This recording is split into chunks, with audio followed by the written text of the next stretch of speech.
Hey y'all, I'm going to do something a little bit different today with the channel. I'm going to tell a few ghost stories from between the rivers. I meant to tell these stories before Halloween, but I've just been so busy lately. But I have a viewer that insisted that I do these stories. So even though Halloween is over, it's always a good time for a ghost story, right? All of these stories happen between the rivers, and one is actually a story that happened to me. But the first story we'll get into is about Nathan Skinner. Nathan was born in 1779 and died in 1846. He built this log cabin around 1830 near the Cumberland River. The home sat near where the Brandon Spring Group Center is now located. In a story passed down through the generations, it was said that Skinner built his home close to the Dover-Eddyville Road, which was the main road, and he used it as a sort of inn for the many travelers that would pass by on their way to and from the river landing. These weary travelers would see his large home lit up and ask to rest there for the night. Skinner welcomed these travelers, he fed them, and he gave them a comfortable place to rest. But then, later in the night, he would eventually rob them, take their lives, and bury their bodies in the surrounding hills and hollers around his home. It was said that the ghosts of these travelers haunted the home and the land surrounding it, trying desperately to continue on their journeys.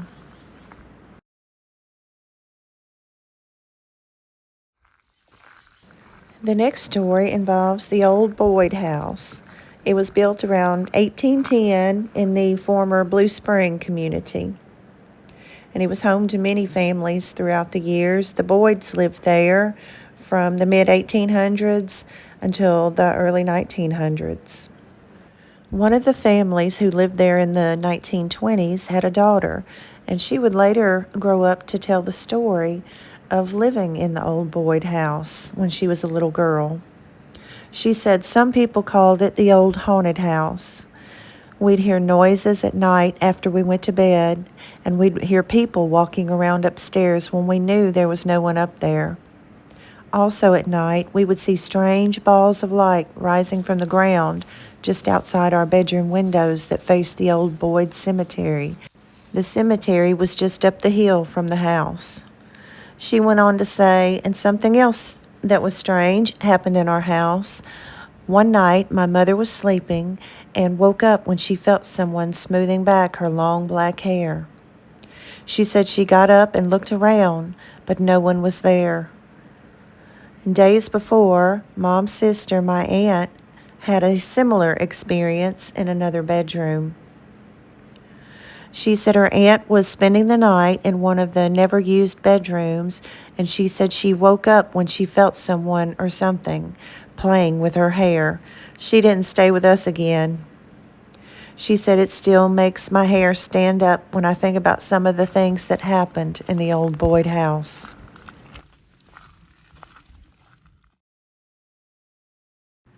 This next story comes from a friend of mine, and it happened just a couple years ago. She writes, "It was a cold winter day. My friend and I had met to hike a trail that we'd been researching. So we hiked the old roadbed that was just north of the creek.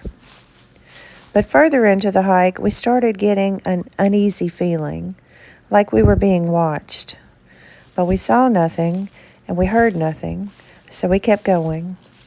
We finally came to a fork in the road, and wondering which way to go, we tried looking at the handheld GPS unit that we always brought with us. We tried turning it on, and nothing. It was dead. The batteries had been fully charged the night before in anticipation of the hike. So we thought, okay, we'll just change out the batteries with a fresh set. Always carried an extra set on the hikes. But again, they would not work. In the meantime, my friend was checking his phone with the Avenza Map app that he had downloaded, but his phone would not work either. So I tried checking my phone, which had the Avenza Map app also, and much to my dismay, My phone would not work either. So at that point, we decided something was going on and we'd gone as far as we wanted to go. And so we turned around and headed back to the trucks. But about halfway back to the trucks, we stopped just to see and check the phones and the GPS unit. And wouldn't you know it, they were all working just fine. All three of those devices were operating perfectly, showing full charges. I will say I have been to the area where she wrote about, and I felt the same uneasy feeling as well. It's really creepy over there for some reason. I don't know what happened, but I don't think I'll be going back.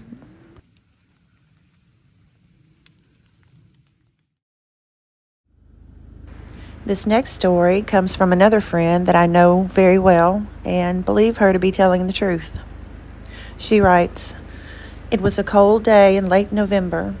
I had been out visiting some family cemeteries between the rivers when I came to an intersection on the trace. I sat there staring at the sign for the cemetery. I'd never been to that cemetery before, but I had heard that's where the TVA had moved a certain riverboat captain, and I wanted to see his large ledger stone, which they had moved with him. It was starting to get dark, but I thought, I still have time. I'll just take a quick look around and then leave. So off I went. I was inside the cemetery looking around when I noticed the flags that had been placed on the graves in the back of the cemetery. There was a slight wind gently blowing, and I thought I would take a photo with the flags moving and then leave because it was getting dark really quick. I was taking different shots with my new camera, trying to get the best photo, when the camera started acting really weird. The buttons wouldn't work properly, and it had a slow reaction time like it didn't have enough power to operate. At this point, I'm thinking when I get back home, I'm going to return this camera because I'd paid a lot of money for it, and there was definitely something wrong with it. Then all of a sudden, the camera started making noises. It was popping and crackling like the sound a sparkler would make when you light one on the 4th of July. I'm standing there with this camera in my hand, expecting it to blow up at any minute. Then it hit me. This section of the cemetery is where they had moved and placed other graves from cemeteries that were in the flood zone for the impoundment of Kentucky Lake and Lake Barkley. And I had heard spirits use electronic energy to communicate. I ran back to my car, threw the camera in the back seat, and got the heck out of there. On the way back to my hotel room, I refused to look in the rearview mirror because I knew if I did, something would be looking back at me. When I arrived at the hotel, I left the camera in the car and went to my room. But I was worried that the camera would get condensation on it from the cold temperatures outside. So I went back to the car, grabbed the camera, and threw it in a chair by the door in my room. Staring at the camera, trying to make sense of everything that had happened, I went over and I picked up the camera and I moved it to the back of the room. I didn't want it between me and the way out, just in case I needed to leave that room in a hurry for whatever reason. Needless to say, I didn't sleep well that night. The following morning, I examined the camera to find it working just like it should. The only thing I can come up with is those souls were not happy to be moved. My friend kept that camera, but she will not go back to that cemetery.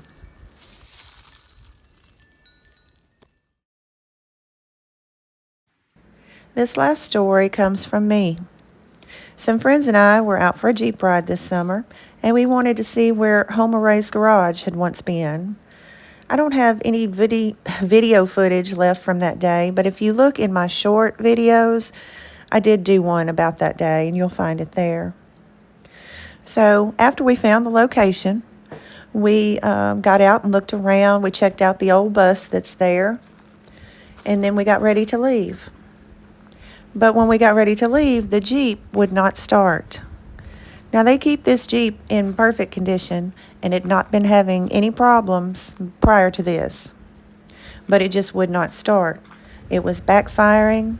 It seemed like it wasn't getting enough gas, and then it was getting too much gas, and I don't know. So after several times of trying to start the Jeep, to the point where I was afraid the battery was going to die, it finally started, and we were able to leave.